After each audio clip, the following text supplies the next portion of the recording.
ตั้งแต่น้อยที่เฮาได้อยู่ด้วยกันก็คือเพื่อนนั้น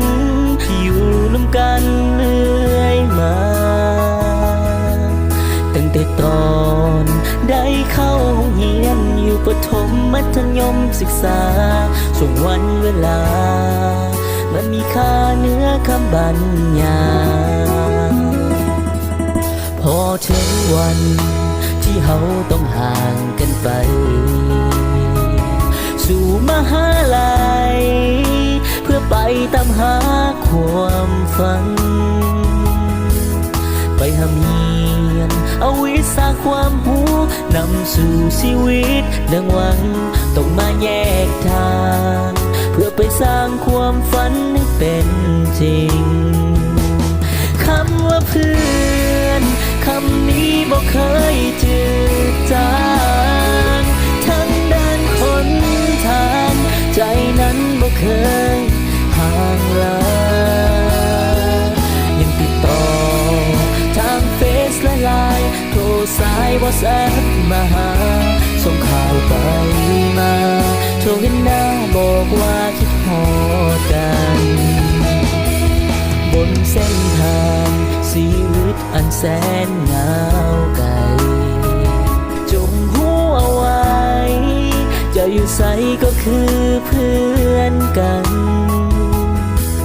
คำสั้นๆคำนี้คำเดียวหมู่หรือเสียวความหมายสำคัญ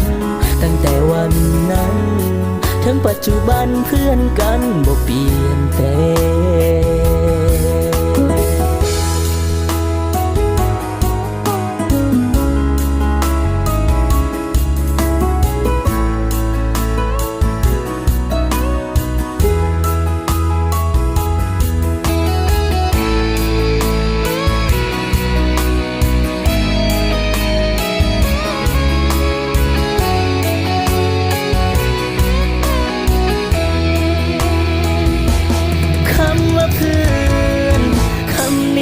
เคยจืดจา